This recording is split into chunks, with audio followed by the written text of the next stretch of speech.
Si eres un poco curioso, tal vez tengas la pregunta de cómo es posible que el método escribir pueda recibir tanto una cadena como un número entero, es decir, dos tipos de datos completamente diferentes.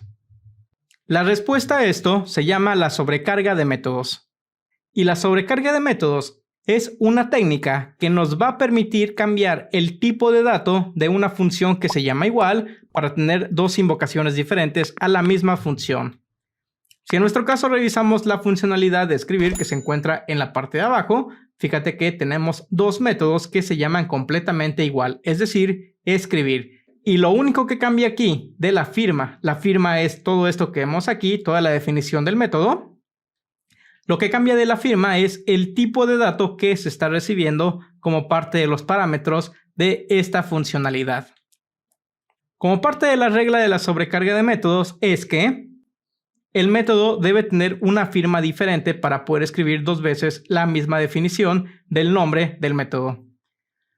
Por ejemplo, si yo cambiara lo que es este tipo de dato de int número por string número, fíjate que aunque el parámetro se llama diferente, si yo inicio la simulación, aquí tengo un problema que me indica que estamos tratando de redefinir lo que es el método void escribir con un parámetro string.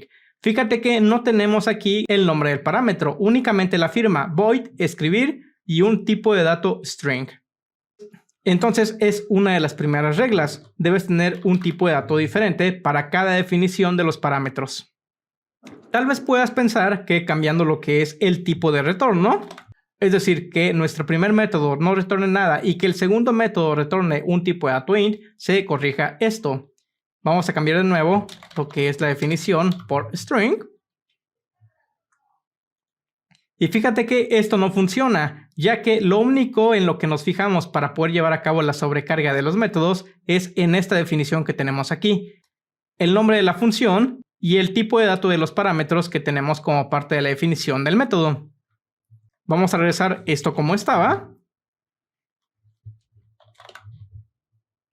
Y una de las ventajas de la sobrecarga de métodos es que podemos especificar diferentes métodos con diferente cantidad de parámetros que formen parte de estos métodos. Por ejemplo, recuerda que anteriormente teníamos un método que se llamaba saludar. Podemos volver a definir lo que es un nuevo método que se llame saludar, pero que únicamente reciba lo que es el nombre de la persona. Vamos a copiar lo que son estas líneas. Quitamos esta línea de posicionar. Y este método, que recibe únicamente un nombre, va a intuir que no necesita posicionar lo que es el nombre en ninguna fila, por lo que va a proceder a escribir el nombre en la primera fila de nuestro display LCD. Podríamos tener un tercer método, por ejemplo, que reciba un nombre, que reciba el número de línea y que reciba también la cantidad de tiempo antes de llevar a cabo lo que es la limpieza del display. Entonces vamos a regresar, vamos a copiar estos tres métodos o la invocación de estos métodos. ¿Y dónde iría este parámetro de tiempo? Bueno, como puedes apreciar, estamos invocando el método limpiar LCD y este método limpiar LCD de forma predeterminada especifica que vamos a esperar 3 segundos antes de borrar la información de la pantalla. Bueno, también podemos solventar esta problemática de poder cambiar en tiempo de ejecución el valor de este número de los segundos y por lo tanto podríamos escribir una nueva funcionalidad para limpiar el display LCD, pero recibiendo la cantidad de segundos que vamos a esperar. Copiamos estas tres líneas que tenemos aquí. Y en lugar de este número 3 que vemos aquí, vamos a pasar la cantidad de segundos.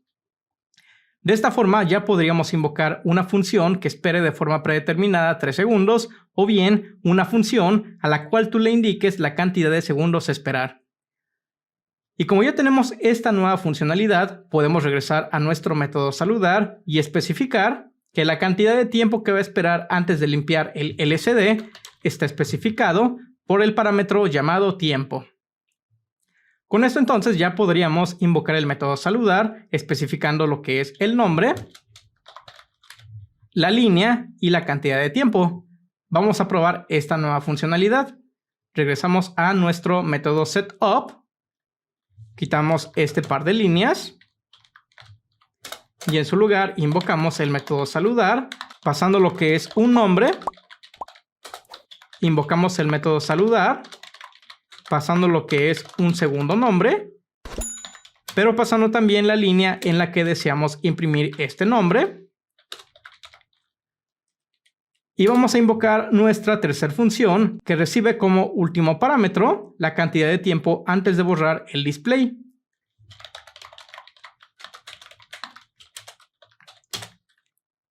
Esta especificación es un número entero. Por ejemplo, vamos a indicar que deseamos esperar 10 segundos.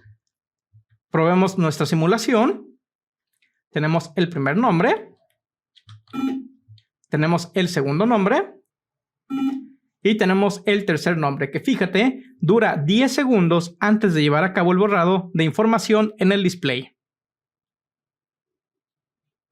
Ok, ahí está el pitido. Y como has podido observar, se ha tardado más tiempo de lo normal, ya que aquí hemos especificado que queríamos que la duración fuera de 10 segundos.